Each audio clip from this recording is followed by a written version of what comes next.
Okay, so before the quiz, let me just start with the lesson first. Okay, and I hope you can focus on the lesson first.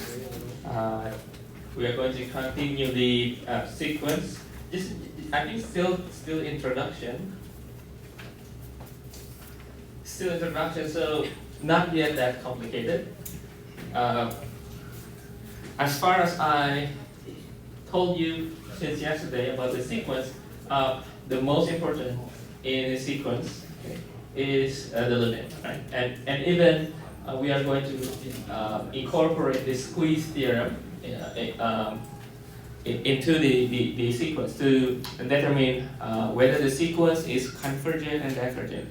So basically in chapter 11, what you are going to look at the conclusions is you will have like some sequences or later a series that we are going to make some conclusion whether the sequence or series is convergent or divergent.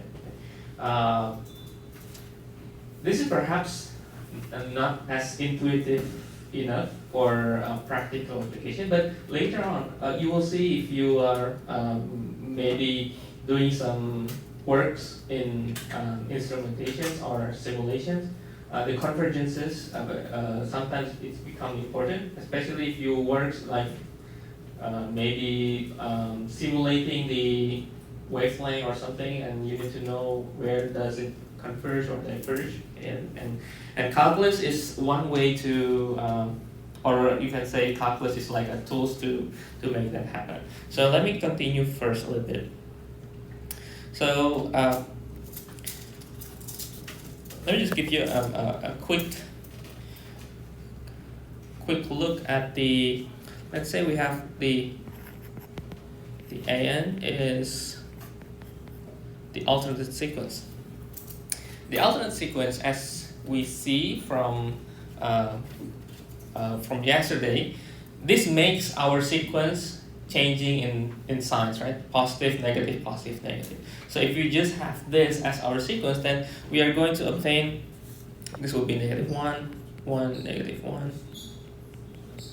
and so forth and so on, right?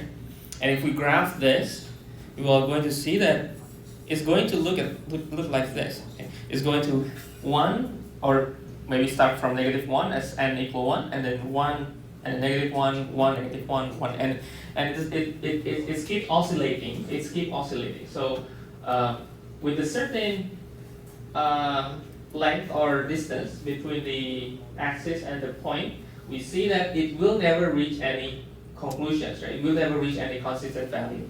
Okay? That's why we call this a divergence. Okay?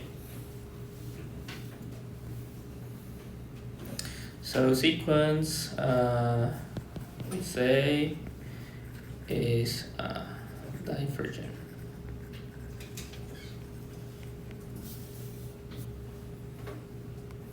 But then how about if we have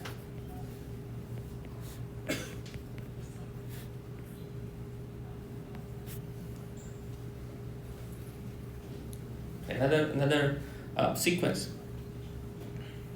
Now to look at this, we can incorporate our limit directly. Then we can write limit as n approach infinity.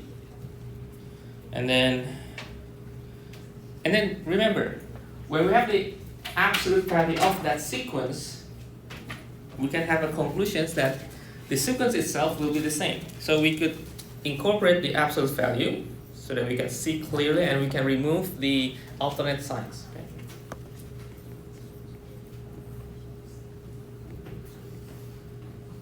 So then we can write this as 1 over n, which is it's going to be 0 in limit calculations, right? In limit calculations.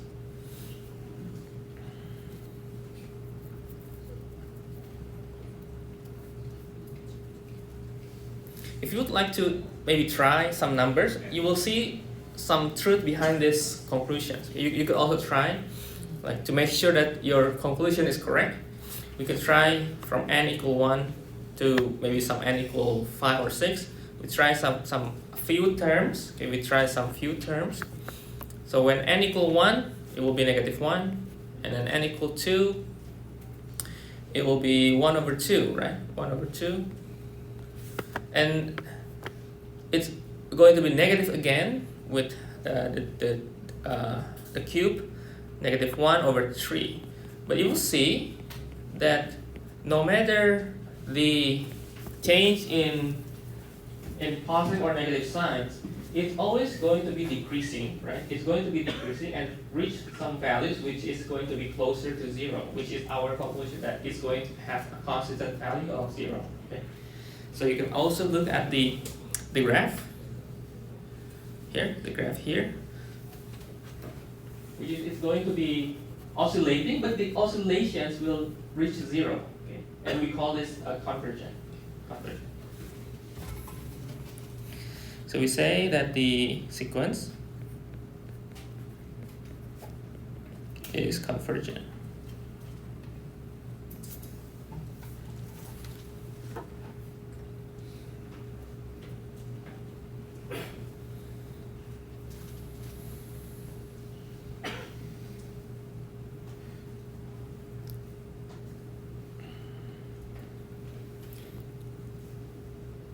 So example 1, 2, 3, and I think if we have time later, we can have more examples from the exercise in the textbook.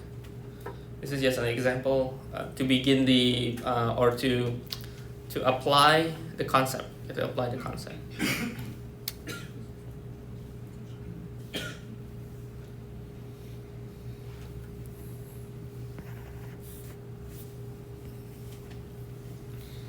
Okay, another example that is I think quite interesting, and you will see a lot later, okay, in chapter 11, is we are going to incorporate this value, factorial, and n with power of n. This is where the n factorial is 1 multiplied by 2, 3, 4, until n.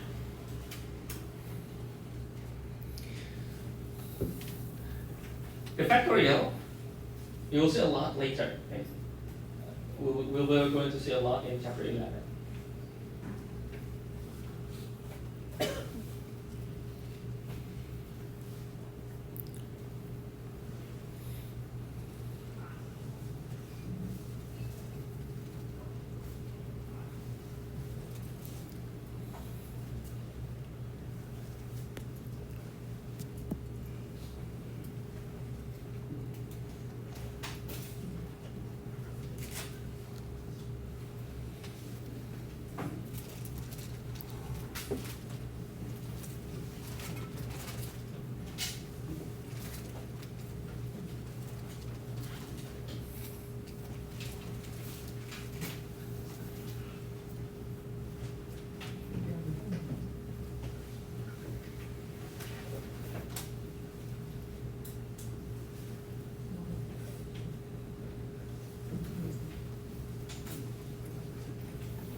Now probably this part here we can maybe take some few terms and to see how it looks like.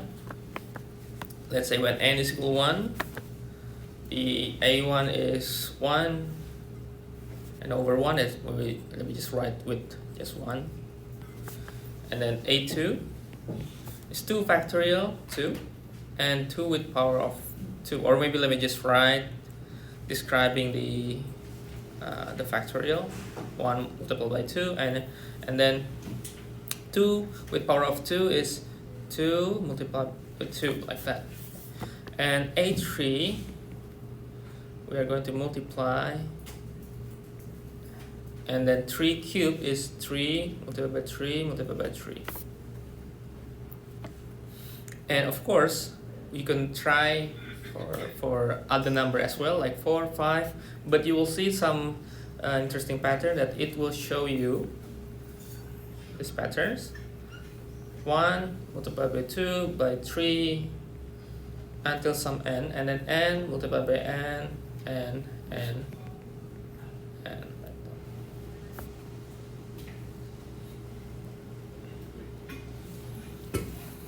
Okay, so as the n increasing, okay, so imagine the first one is 1, right? The first term is 1. The second term is 2 over 4 is half. What about the third term? Is 6 by over what? 27, 6 over 27. And you could imagine if we increase and take n equals 4, it will be much more smaller, right? Much more small fractions, right? Small fractions. So when we have this, you could say that we think that from what the characters from the number, it will decrease, right? It will decrease. It will decrease. And then we know that the most number or the highest number is probably the first one, just 1, right? So we could write this in terms of 1 over n, and then 2, 3, until n, then all n, until n, okay?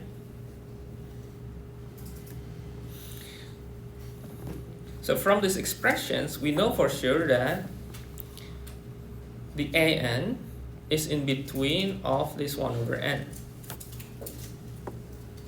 1 over n and 0. Now this is, we are going to take the squeeze theorem again. Okay, squeeze theorem. Okay, so we know for sure, okay, from this expression, we know that this 1 over n will be the most or the highest probability for our an. Okay, so we could take the an that is in our, this an is in between 0 and 1 over n, and this is going to be like 3 functions that we are going to compare. If we know this limit, then we know the limit in the middle, right? So squeeze theorem, and we say that since limit of 1 over n is 0, okay, since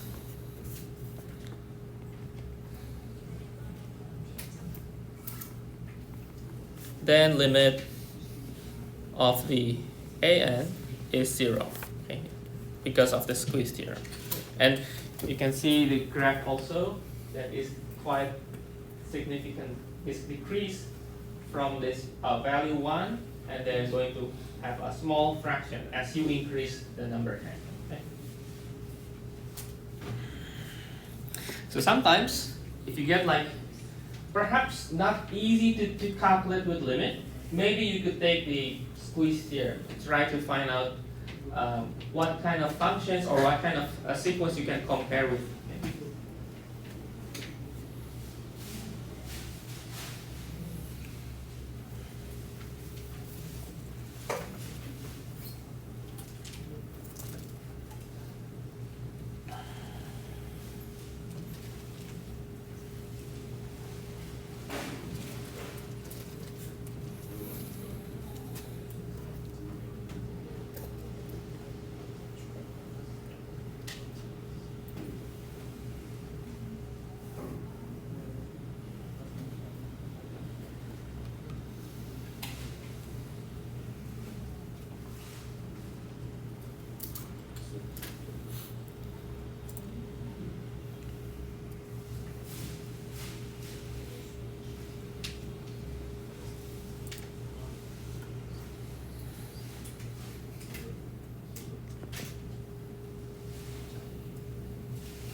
Okay. Okay, let's say now, let's say we have r with power of n as our sequence.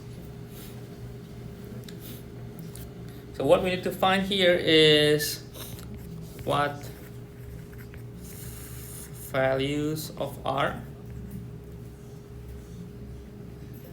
so that the sequence convergent. Okay. So it's a typical, also a typical question like I think in your improper integral when usually the question is asking where the integral can be computed. Okay, and I think I explained the p-test or the p-test like using the if you remember we have the functions. Just a quick review: 1 over x and let's say another functions 1 over x squared. If you take this into improper integral, you take from 0 maybe to infinity, the 1 over x becomes diverge. 1 over x squared become converge, right? And then we can have some conclusion that when x is greater than 1, then it will be converged, right? So this is a typical question also in sequence, like you have some sequences and you need to know what's the value to make it converge or diverge perhaps. So we take this limit, okay, limit. Okay.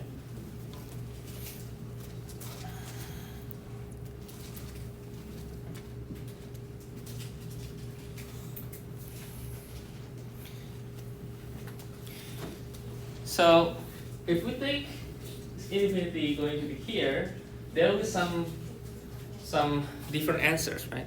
We can take that if, for example, if r is just a positive number, okay, let's let r is positive number. Of course, the conclusion will be diverged, right? It will be infinite, right? So it will be infinite if r is at least greater than 1, okay? And it will be 0, right? It will be 0 if it is a fractions or it's between 0 and 1, okay? Right?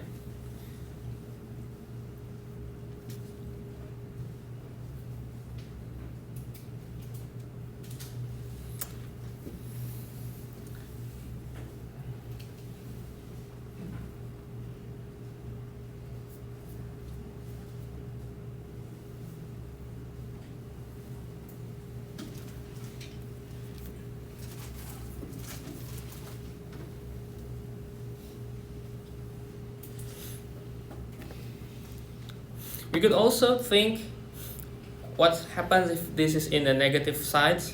So if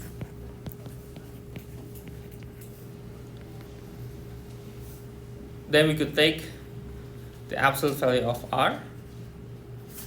And so if we take the absolute value in limit, we could say that this is as if we take the limit and then we take absolute value of r and then with power of n, and it will be equaling to 0. Okay. The same reason with the previous one.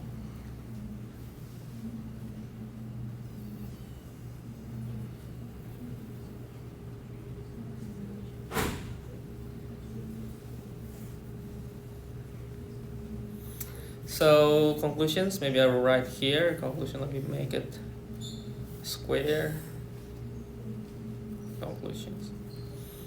So sequence is convergent maybe here if -1 less than r less equal 1 and divergent for all other numbers.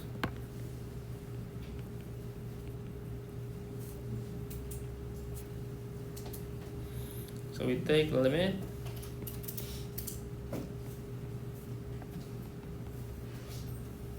this becomes 0 and 1. 0 if this is from -1, less than r, less than 1, and it's equal 1 if r equal 1. And of course, for all other numbers, it will be diverged. Like for example, it will be diverged if r is greater 1, or r is less than 1.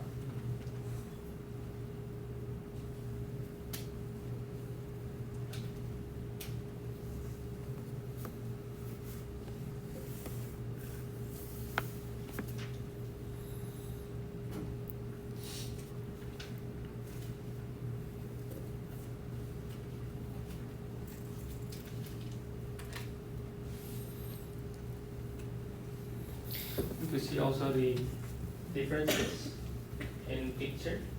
So when we have r equal 1, r greater 1, it's increasing, then it will not stopping this n. It will go increase and increase as we increase the n.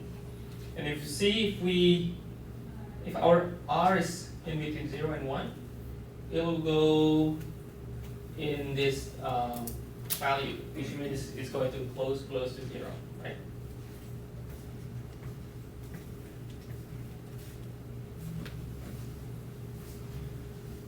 Well, you could say 0 and 1, you could imagine like a fraction, any fraction, like 1 over 2, 1 over 5. When you increase those fractions, like maybe 1 over, let's say 1 over 5, and then we power of n. When n is getting larger, of course, the denominator at the bottom will be getting larger, and it will definitely going to be 0, right? Okay. You could take that as an example.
So far, I think from some example that previously mentioned and this example, we see some trends how to get the convergent values. One of them is if we know when the sequence seems to stop. It seems to stop around here, and we know that it's convergent. Or it goes up and maybe stop here, and maybe that will be convergent. But if you get like this trend like this and always increasing, maybe it's divergent, right? It's divergent. So what we're going to do next is we have like a certain theory to set up when the sequence will be converged and diverged in more general way. Okay? So far we take the example, we take the graphs, we take some limit concept, but we are going to do in more general way to determine the sequence. Okay?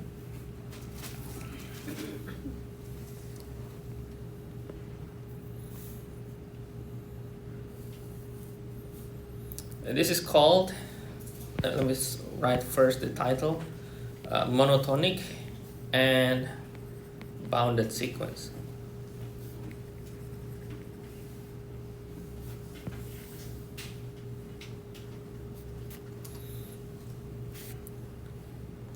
So sequence, let me write for a little bit. Let's say the sequence AN, it is called increasing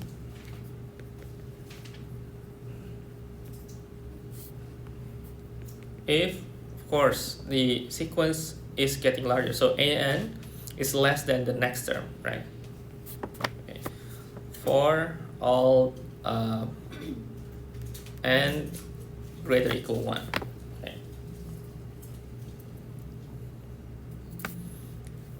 And then it is called decreasing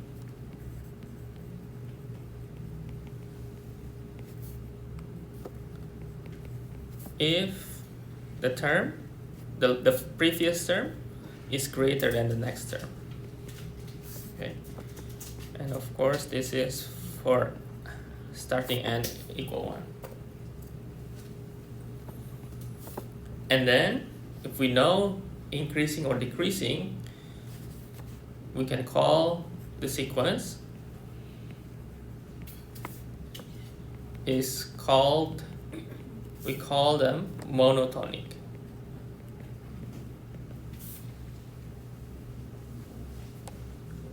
If it is increasing or decreasing. Okay. But I think if the word seems a little bit long, you can think from the word, it's mono. Mono is 1, right? The tone is like tone. So you could think like the functions goes up and then they keep increasing. So it goes just one goes up, okay, and then just up, and then goes down and down. But sometimes the function or the sequence can go up a little bit and go down. But if in the majority n, if they are going down, we call them decreasing. So increasing, decreasing means for majority of the points. Okay.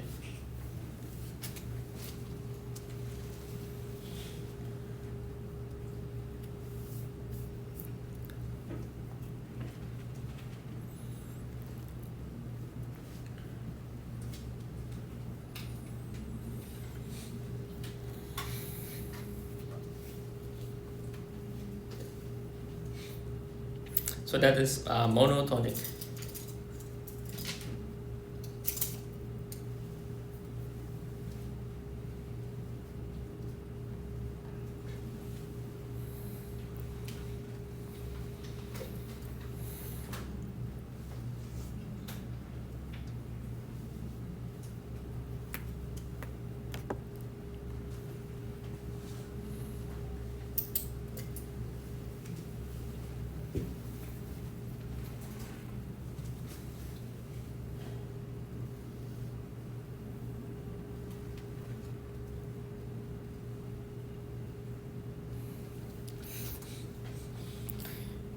So to know whether the sequence is increasing or decreasing, the first method you could try with some n, with a few terms, okay. Or you could try the proof, which means, for example, if we take an example, let me put this picture down here. Let's say we take the example, an is n over n squared plus 1. Okay.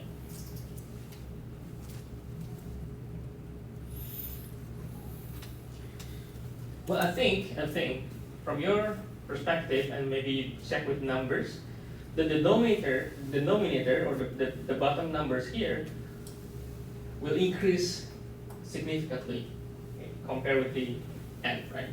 Because it has n squared plus 1. Okay. But if you need to make some comparison and to prove that this is true, that it is decreasing, we can compare this n and compare with the an plus 1. So that we can have some proof in mathematics.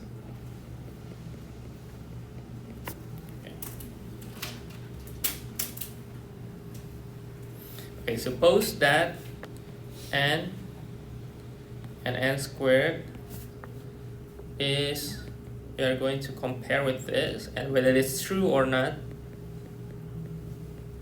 Let's just assume that this is greater than the left is greater than the right one. Then we are going to prove and to solve this algebraically, showing you that we could have, for example, we could take this n and multiply with n plus 1 squared plus 1.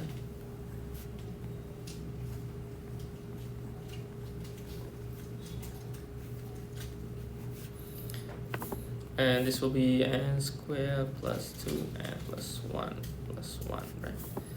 So this will be n cubed plus 2n squared plus 2n.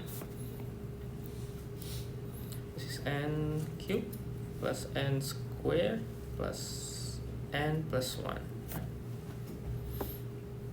And then solve. Then we can cancel this. And then this will be n squared plus n, okay, and then greater than 1. And I think this is true, right? This is true. So our assumptions is true. So it's true that this is decreasing. So an is decreasing.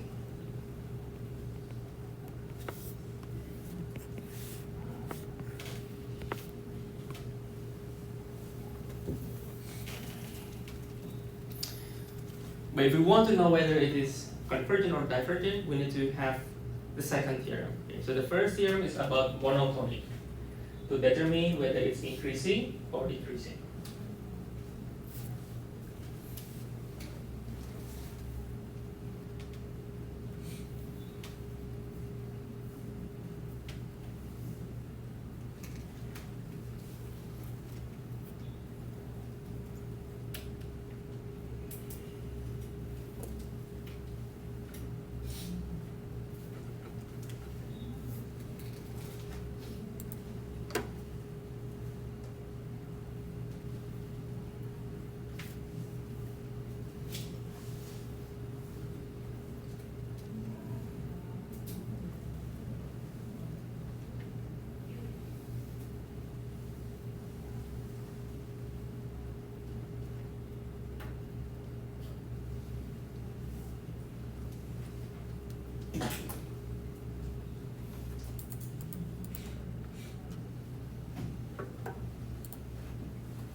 So monotonic.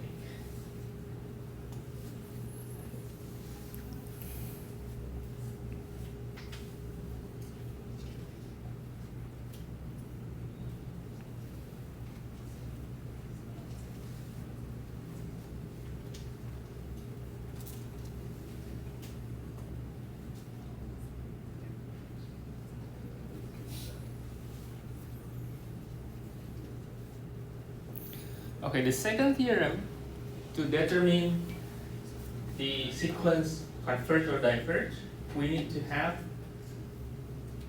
boundary.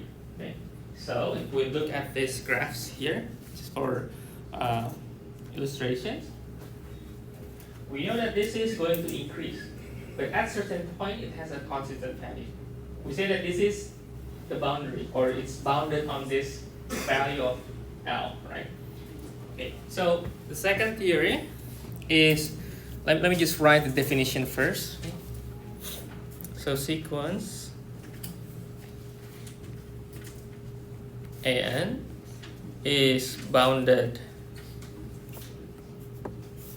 let me write with different color, is bounded above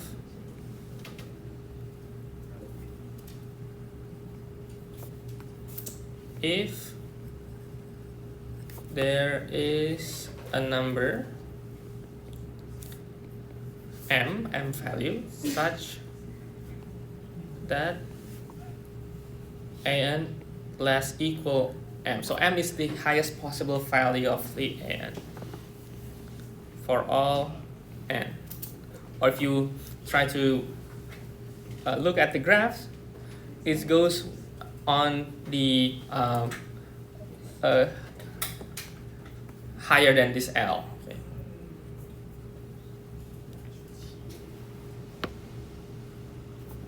And a sequence AN is bounded below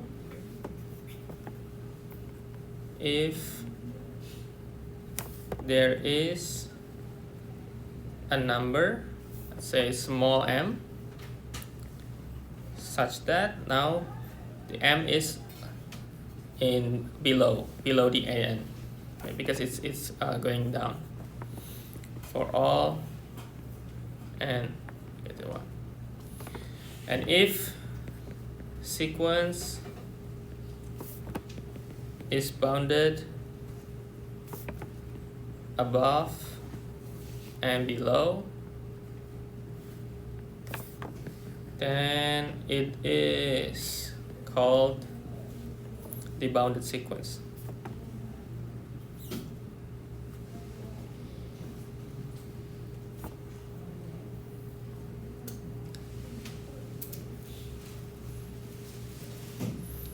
Okay, let me write conclusions, okay, from this bounded and monotonic. So if you see from the graphs, we have increasing, right? We have increasing.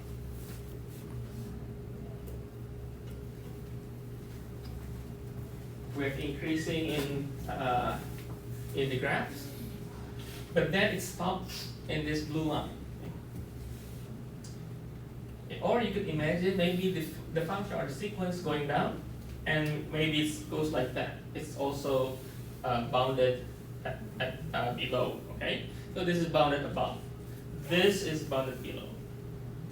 So from those two theories, we could make some conclusions. If the sequence is first monotonic and bounded, then it should be converged. So let me write it more clear. So every bounded monotonic sequence is convergent.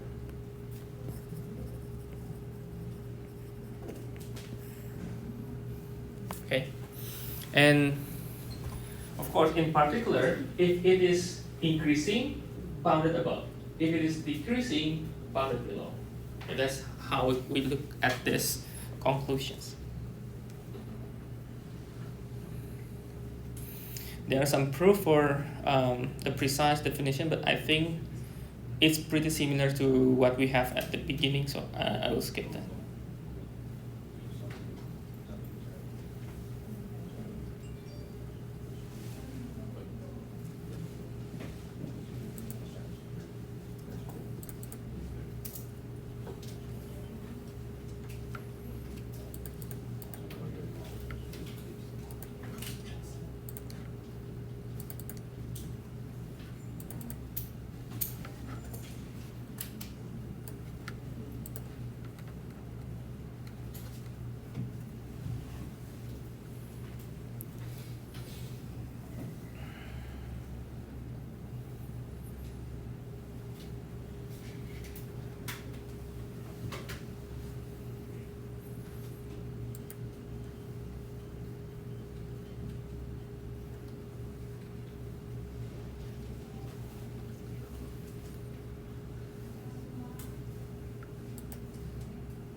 Okay.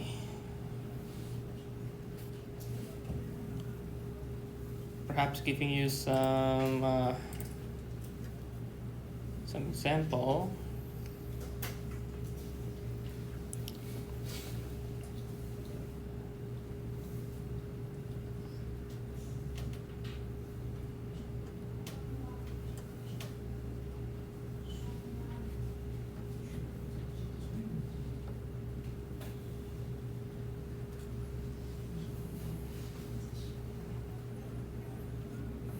Okay, let me start. Maybe just writing some question for you.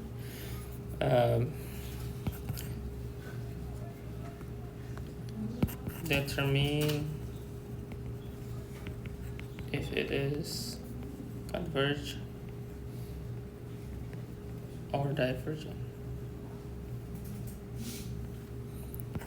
First is an 3 plus 5n squared.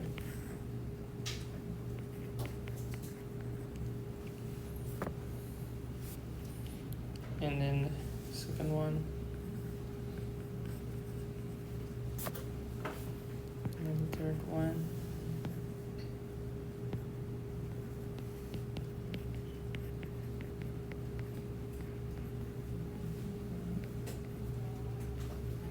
Oh, I forgot the an. This is supposed to be an.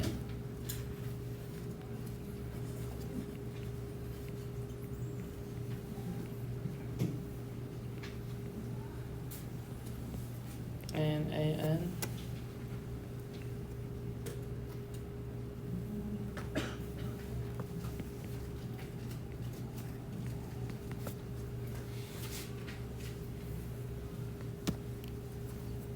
Perhaps I will not going to explain all for now. Maybe just some part of the questions.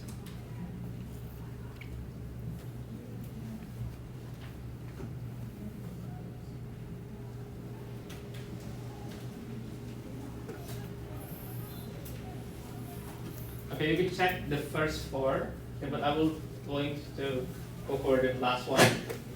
The last one is having 3 with power of n over n factorial. Okay. Is it converge or is it diverge?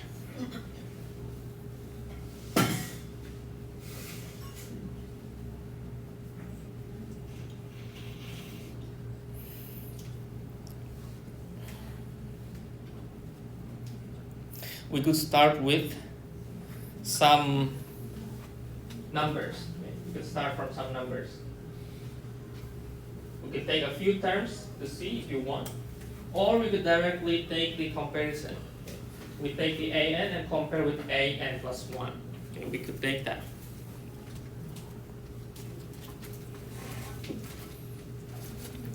Okay, maybe as a introduction, as I mentioned, you could sometimes start with just playing the numbers. So play with the, from n equal 1. Okay.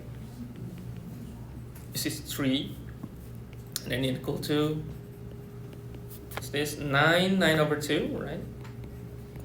Or let's say 4.5, and a3 is 27 over 6. Or this is also 9 over 2 is 4.5, and a4, the fourth term, is 81 over 424. 27, 8, right? And a5, this is about what? 3, 3, 8, 3, 8, 3, 8, 3, right? Okay. 5. Let me just write 3. Let me just write this. 5 factorial 5. So 81 over 40. So this will be 2 point something or 2.0 something. Okay. You could try the numbers and you will see that it goes up. It stays the same and it goes down. You could try it 6, 7, 8. It starts going down from these two after this 4.5, right? After this 4.5, it starts going down. So perhaps that is decreasing, okay, decreasing. And of course, you could try other number as well, like when you increase the n, and you will see that it will be consistent because it will be a small fraction. It will be a small fraction. Or you could try to compare with an. Wait, I'm writing that. It's wrong. N plus 1, which is 3n plus 1 over n plus 1 factorial. So we need to make assumptions that if this is true, that it's decreasing, this is going to be our comparison. Or we could take the ratio of these two, and this will be an important role later on, the ratio of this an and an plus 1 in series. Okay, but this is, I'll just show you that we could have 3 with power of n and then n factorial over 3n plus 1 over n plus 1 factorial.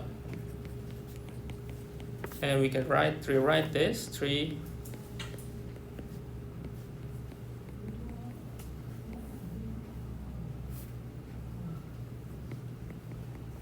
and you can get 3, and this n plus 1 factorial, remember, if you have n plus 1 factorial, this is equal to n plus 1 multiply n factorial. Okay, okay, this is important. So we could cancel this 2, and we are getting the n plus 1. Now this is going to be greater or equal 1. From some calculations, we get that n plus 1 over 3 is less or equal 1. And we know that this will be n greater or equal 2. So decreasing start from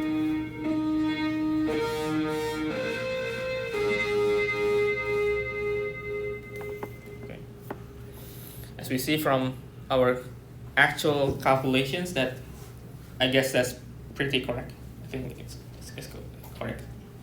It's decreasing from n equal or greater to. These calculations, okay, you will see, I think in the next sections quite a lot.